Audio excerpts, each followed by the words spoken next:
1916 का दशहरा। महाराष्ट्र में इसको सीमोल्लंघन का त्योहार कहते हैं। जब आप अपने गांव की सीमा को उल्लंघन करके पड़ोस वाले गांव में जाते हैं और वहां पर एक कदम रख करके वापस आते हैं।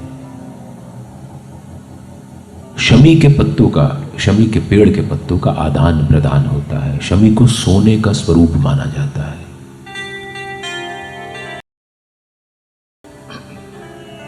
उस दिन बाबा की पालकी निकलनी थी। शिरडी गांव के अधिकांश लोग सीमोल्लंघन के लिए पड़ोस वाले गांव में गए हुए थे।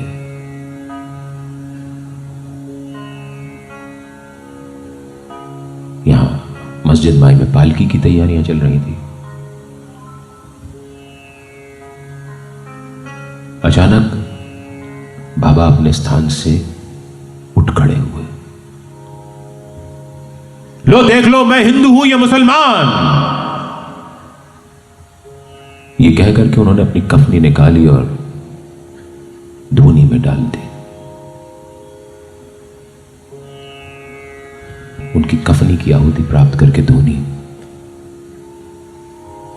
और भभक करके जल उठी।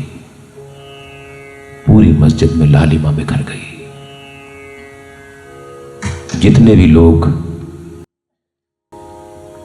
उस वक्त मस्जिद में थे सब डर गए। बाबा की आंखें क्रोध से लाल हो रही थी।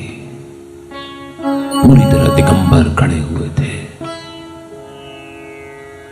किसी की हिम्मत न थी कि उनके पास जाता। कोढ़ी बागोजी शिंदे, जिन्होंने 1910 के बाद जब बाबा ने अपना हाथ धूनी में दे दिया था, उनके हाथ पर घी मलने का काम किया। बड़ी हिम्मत करके बाबा के पास गया और बाबा को नई कफनी पहना दी।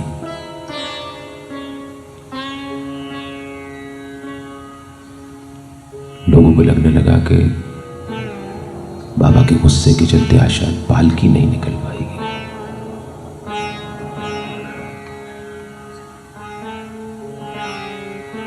पालकी का भी बड़ा आध्यात्मिक अर्थ है।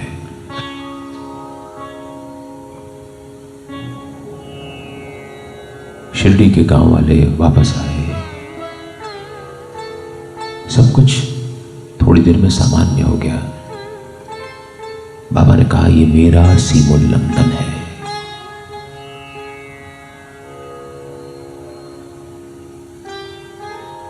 गांव वाले आए, बाबा की पालकी निकली। रामचंद्र पाटिल, जो कि शिरडी का कुलकर्णी था, प्रधान था, उसकी तबीयत बहुत दिनों से खराब थी। लोगों को लगने लगा था कि शायद वो मर जाएगा। 9 दिन से उसका बुखार नहीं उतर रहा था। रात को वो सो रहा था। उसने भी अपनी उम्मीद छोड़ दी थी। तब बाबा उसके सपने में आए और कहा कि तेरी हुंडी वापस ले ली गई है, तू सवेरे तक ठीक हो जाएगा।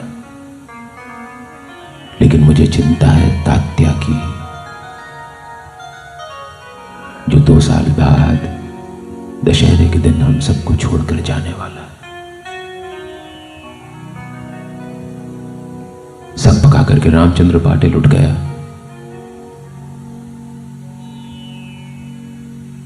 देखा तो पसीने से तरबतर जो बुखार 9 दिन से नहीं उतर रहा था, वो उतर गया था। बाबा ने कहा भी है कि मैं कभी असत्य बात नहीं बोलता। उसको बाबा की बातों की सत्यता का भान था। उसने कहा कि बाबा ने कहा है कि 2 साल बाद तात्या हम सबको छोड़ के चला जाएगा।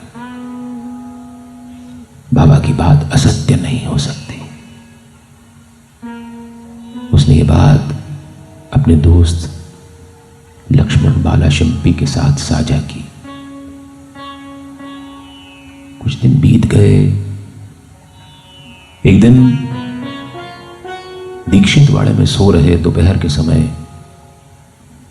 नागपुर के करोड़पति सेठ बाबू साहेब बूटी को और श्यामा को बाबा ने एक साथ एक जैसा सपना दिया। श्यामा से बाबा ने कहा, यहां एक वाड़ा बनना चाहिए जहां पर हम सब मिलकर रहेंगे। मैं तुम सबकी इच्छाएं पूरी करूंगा।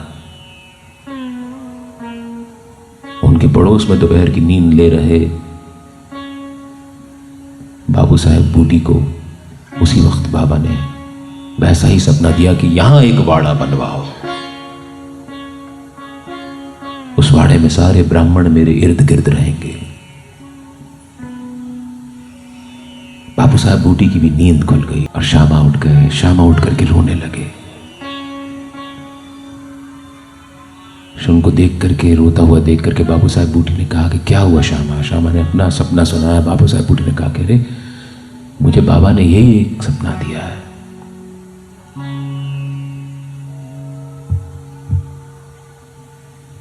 दोनों गए बाबा के पास।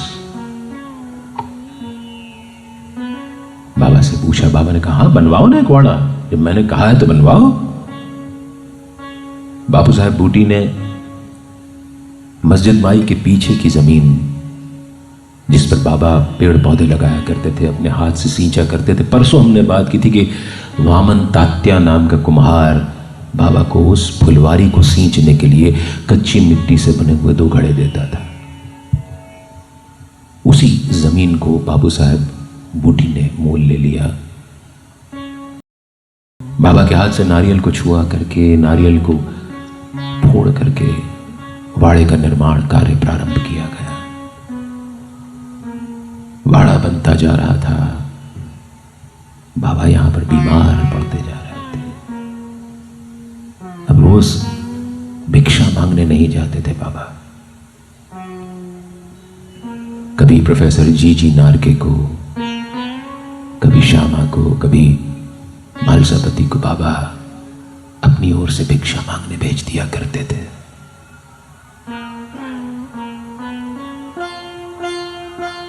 वक्त गुजरता गया, वाड़ा बनता गया। वाड़े में श्यामा को प्रेरणा हुई कि बापू साहब बूटी कह रहे हैं कि वाड़े के बीचों बीच एक चबूतरा होना चाहिए। बाबा से पूछा गया। बाबा ने कहा, बापू साहब बूटी की इच्छा थी कि उसके ऊपर कृष्ण कन्हैया की मूर्ति स्थापित की जाए। बाबा ने कहा, जरूर करो।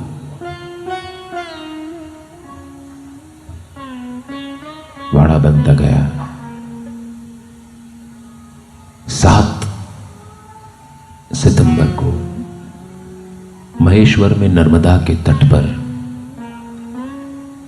दासगणु महाराज ने साईनाथ स्तवन मंजरी की रचना पूरी की। और साईनाथ स्तवन मंजरी में पहले 13 श्लोकों तक, पहले 13 ओवियों तक साईनाथ का जिक्र नहीं है। 13वीं ओवी में पहली बार साईं का जिक्र आता है। जय जयाजी साईनाथ पतित पावन कृपावंता, तुझा पदी ठेवी तो माथा, आता अभय असुदे।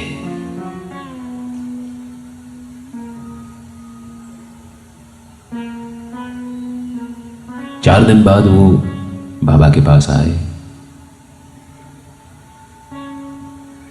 और 15 तारीख को, 15 सितंबर 1918 को उन्होंने बाबा के हाथ में साईनाथ स्तवन मंजरी रखी। बाबा ने आशीर्वाद देकर के वो साईनाथ स्तवन मंजरी दासगणु महाराज को लौटा दी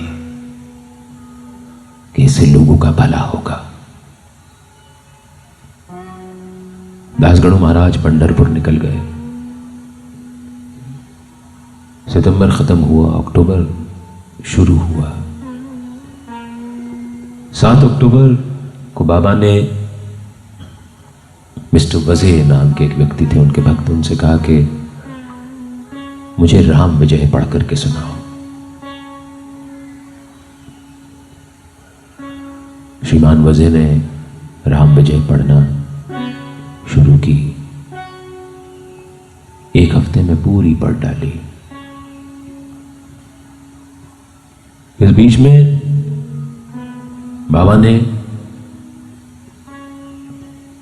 बड़े बाबा के, कल हमने जिक्र किया था बड़े बाबा का, उसके भतीजे को बुला करके कहा कि ये ले जाओ, ये माला और ये कुछ पैसे अहमदनगर के बन्ने मियाँ फकीर को दे देना। उनसे कहना कि 90 महीने के 90 दिन अल्लाह मियाँ अपनी रोशनी को वापस ले लेंगे, और ये जो पैसे हैं उनसे कहना कि इससे मौलू कर ले। मौलू यानी मृत्यु भोज होता है। सूफी संप्रदाय में फकीरों का जब परवरदिगार से मिलन हो जाता है तो मौलू किया जाता है।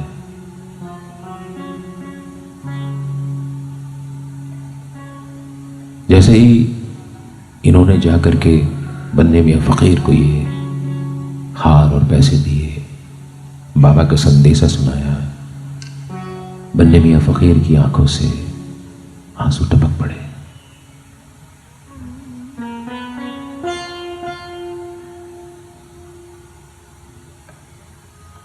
दशहरा पास आता जा रहा था। श्रीमान वज़े और 3 दिन तक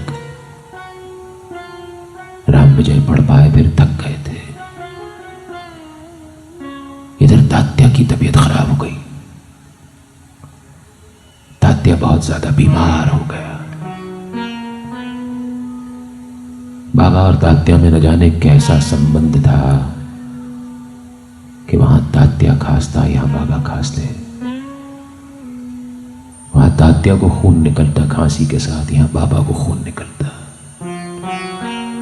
वहां तात्या का दम फूलता, यहां बाबा का दम फूलता। दशहरे का दिन आ गया, मंगलवार 15 अक्टूबर 1918। सवेरे की आरती हुई। बाबू साहब जोग ने आरती उतारी बाबा की। बाबा अपने आसन पर निढाल थे। उन्होंने पूरी आरती के दौरान आंखें नहीं खोली। न उस दिन उन्होंने किसी को अपने हाथ से ऊदी बांटी, न प्रसाद बांटा।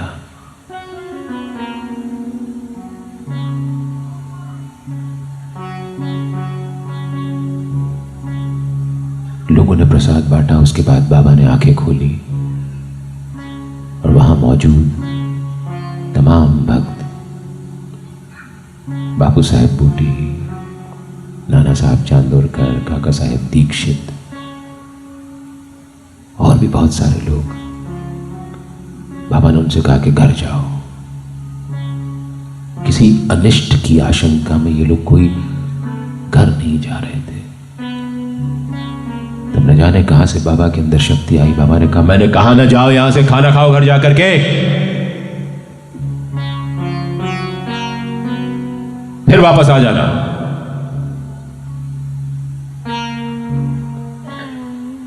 सब चले गए।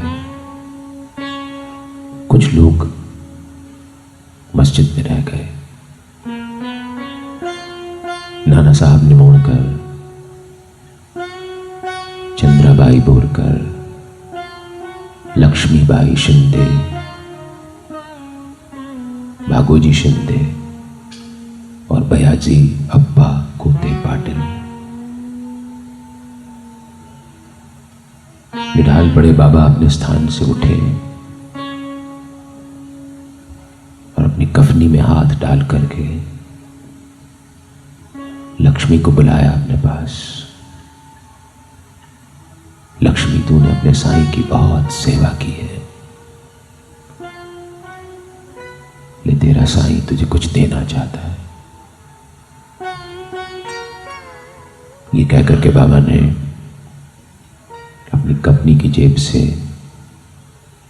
पहले 5 और बाद में 4 सिक्के निकाल करके लक्ष्मी की हाथ रख दिए।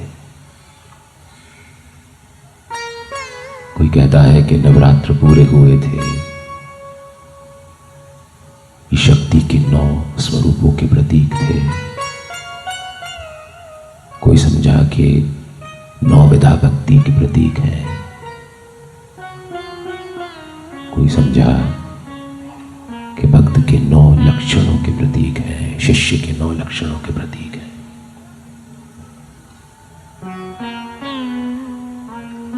ये कर करके बाबा फिर अपने आसन पे लुढ़क गए। भैयाजी अप्पा कोते पाटिल ने बाबा को सहारा दिया।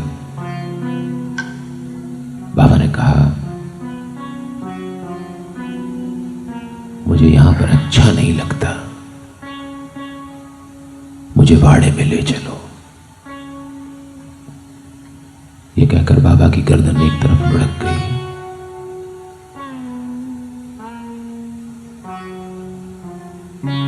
भैयाजी ने नाना साहब ने मोड़कर को आवाज दी। नाना साहब तुरंत स्टील के ग्लास में पानी भर करके बाबा के पास ले आए, उनके मुंह में डाला। पानी मुंह से निकल करके एक तरफ बाहर लुढ़क गया। देवा,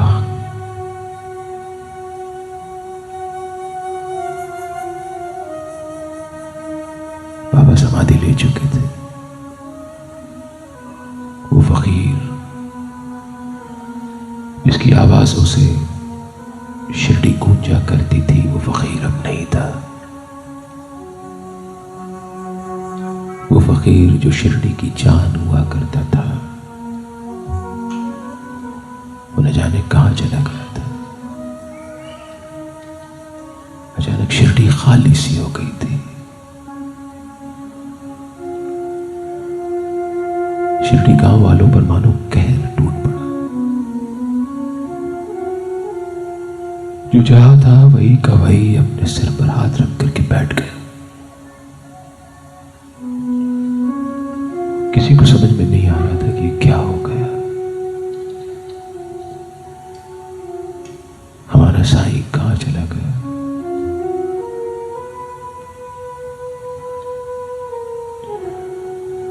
लेकिन साईं कहां गए थे?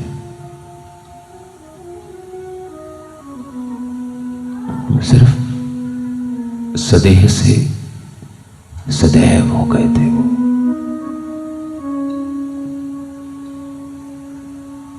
उनके चमत्कारों का सिलसिला बदस्तूर जारी रहा। शिरडी गांव के पुजारी लक्ष्मण मामा को उन्होंने सपना देकर के बाबा ने कहा कि जोग समझता है मैं मर गया, इसलिए वो मेरी आरती नहीं करेगा। जाओ तुम जाके मेरी काकड़ आरती करो। लक्ष्मण बाबा आए, उन्होंने बाबा की काकड़ आरती की। चमत्कार सबसे बड़ा देखिए कि यहां बाबा ने आखिरी सांस ली, वहां तात्या बिल्कुल ठीक हो गया।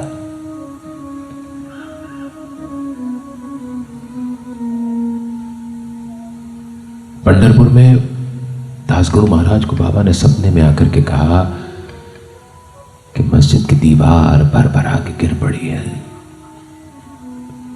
तुम आओ और मुझ पर फूल चढ़ाओ। दासगुरु महाराज तुरंत शिरडी के लिए रवाना हो गए। विवाद हो गया कि बाबा का अंतिम संस्कार कैसे किया जाए।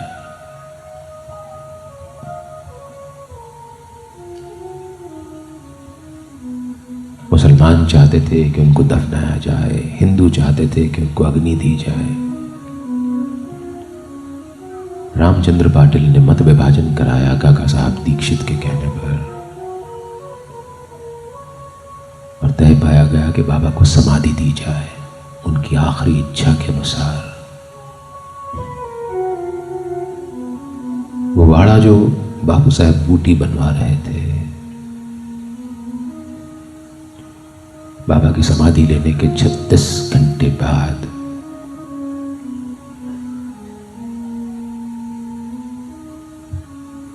गुरुवार को बाबा को गाजे बाजे के साथ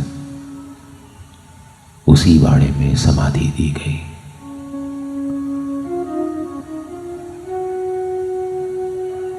उनके साथ वो ईंट जो माधव फासले के हाथ से टूट करके गिर के 2 टुकड़े हो गई थी और जिस पर बाबा ने खूब विलाप किया था कि मेरी तो जीवन संगिनी चली गई, उसको सोने के तार से मड़वा करके बाबा के साथ रखा गया। उनकी टोपी, उनकी झोली और सुई धागा, क्योंकि बाबा अपने कपड़े सिलने का काम खुद करते थे, वो रखा गया। बाबा को समाधि दी गई। वो बूटीवाड़ा बन गया समाधि मंदिर। और वो चबूतरा जिस पर माधव की या कृष्ण की मूर्ति स्थापित की जाना थी, वो चबूतरा बाबा की समाधि को लेकर के अनुग्रहित हो गया।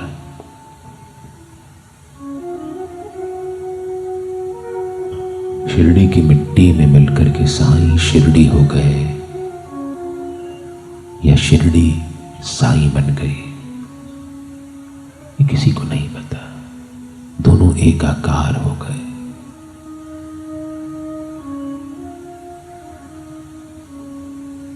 बाबा के जीवन बाद आज भी उनके कहे हुए 11 वचन हम लोगों के जीवन राह का उसका निर्माण करते हैं। बाबा का जो वचन है कि मेरी समाधि तुमसे बात करेगी, वो आज भी हमसे बात करती है। जो शिरडी में आएगा आपद दूर भगाएगा,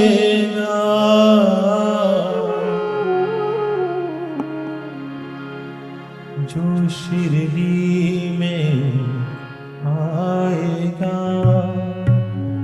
आपद दूर भगाएगा, जो शिरडी में आएगा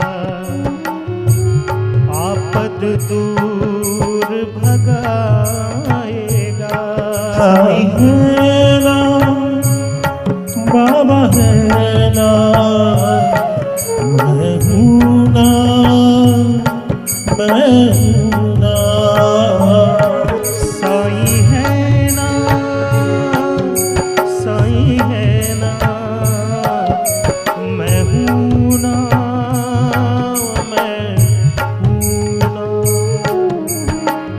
चढ़े समाधि की सीढ़ी पर पैर तले उनकी पीढ़ी है। चढ़े समाधि की सीढ़ी पर पैर तले दुख की पीढ़ी कर। मैं हूँ ना, मैं हूँ ना, मैं हूँ ना, मैं हूँ ना, मैं हूँ ना, मैं हूँ ना, मैं हूँ ना, मैं हूँ ना। साईं है ना, साईं है ना, साईं है ना, साईं है ना।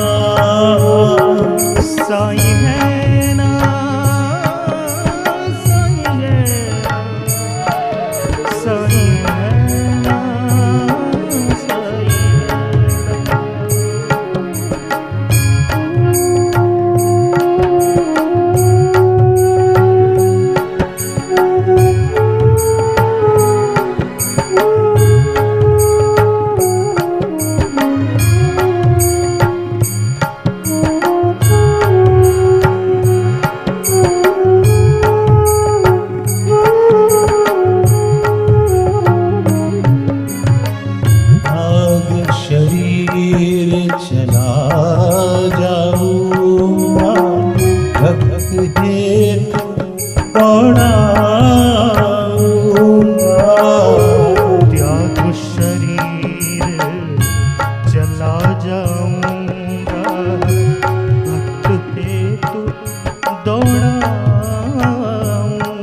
साईं है ना, बाबा है ना, साईं है ना, बाबा है ना, साईं है ना, बाबा है ना, साईं है ना, बाबा है ना।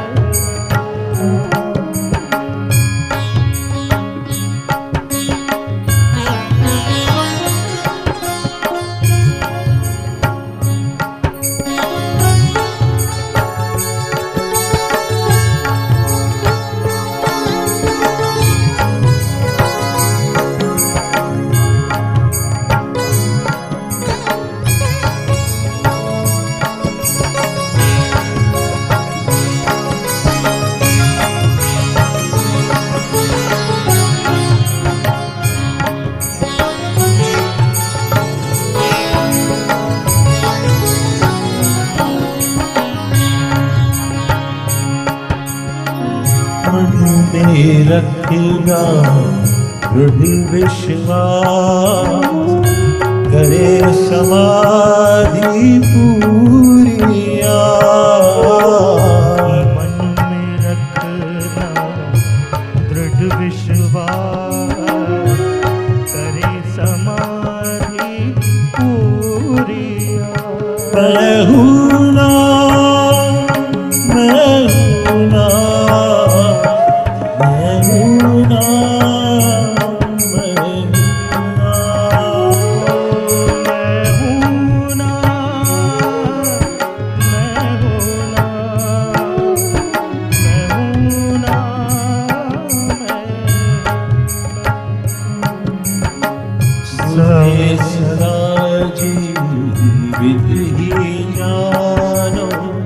अनुभव करो सत्य पहचानो, मुझे सदा जीवित जानो।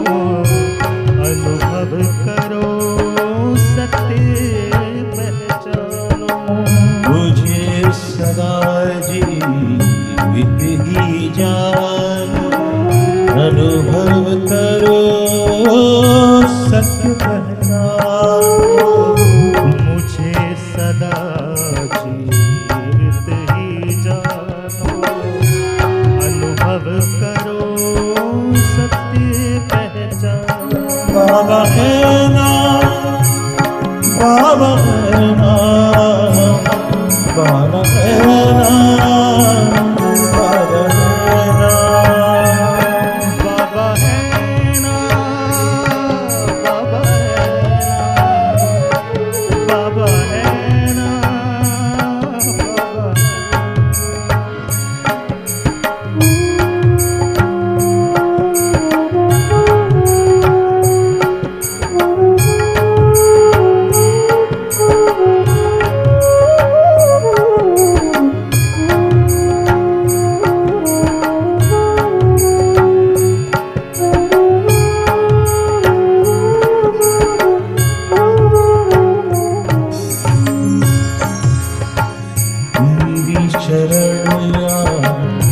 खाली जाए हो तो कोई मुझे बताए।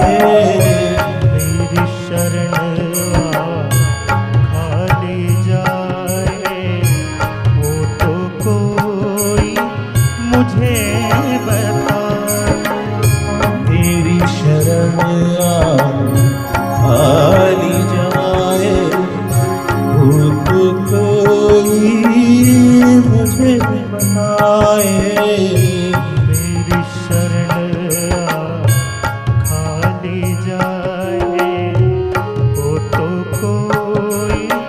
मुझे बता। मैं हूँ ना, मैं हूँ ना, मैं हूँ ना, मैं हूँ ना,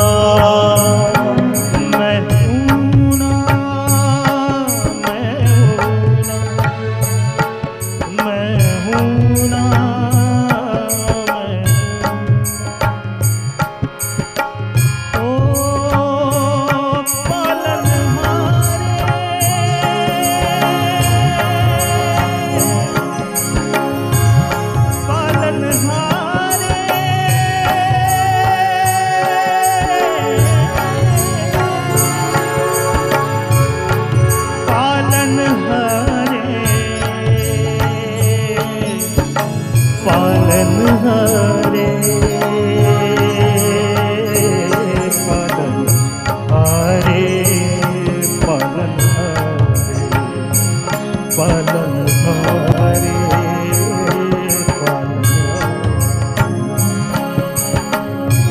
और तुम्हारा मुझ पर होगा वचन मेरा झूठा होगा। और तुम्हारा मुझ पर होगा वचन न मेरा झूठा होगा। साई है ना, साई है ना, साई है ना, साई है ना, साई है ना, साई है ना, साई है ना। बाबा है ना, बाबा है ना, बाबा है ना, बाबा है ना, ओ बाबा है ना, बाबा है ना, बाबा है ना, बाबा है ना। असहायता लो भरपूर जो मांगा नहीं है असहायता लो भरपूर जो मांगा नहीं है असहायता लो भरपूर जो मांगा नहीं है असहायता लो भरपूर जो मांगा नहीं है दो। मैं हूँ ना, मैं हूँ ना, मैं हूँ ना, मैं हूँ ना, मैं हूँ ना, मैं हूँ ना, मैं हूँ ना, मैं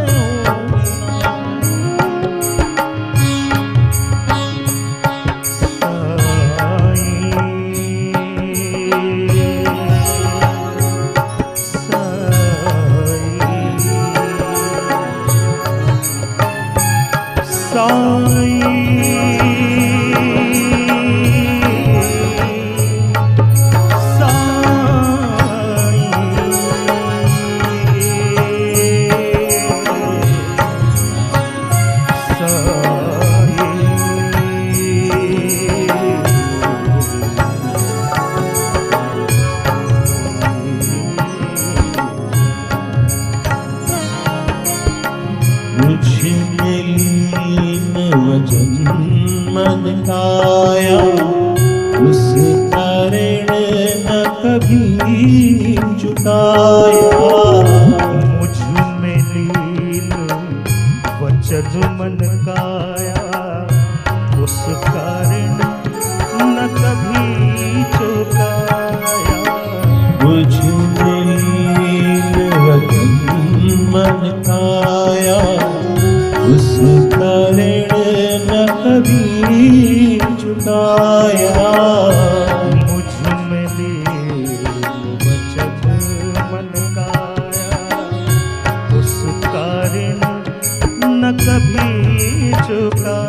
मैं हूँ ना, मैं हूँ ना, मैं हूँ ना, मैं हूँ ना, मैं हूँ ना, साईं है ना, बाबा है ना, बाबा है ना, साईं है ना, साईं है ना।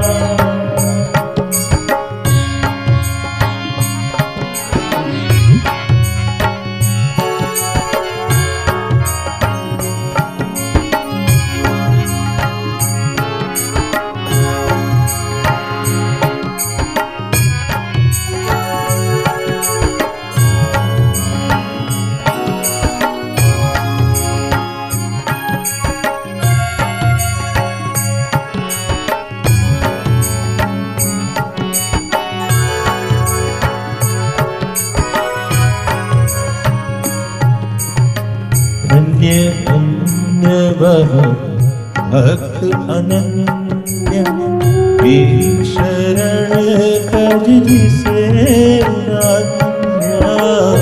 धन्य धन्य वह भक्त अनन्य, मेरी शरण तज जिसे न अन्य। धन्य धन्य वह भक्त अनन्य, मेरी शरण तज जिसे न अन्य।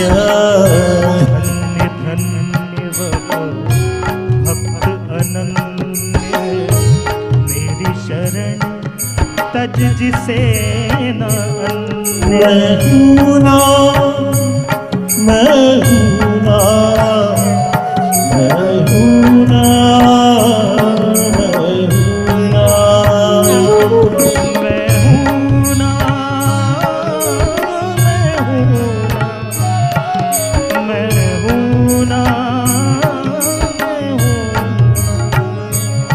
मैं हूँ ना, मैं हूँ ना, मैं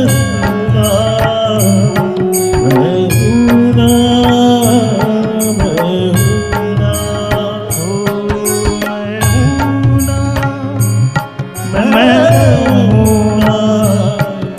हूँ ना, मैं हूँ ना,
मैं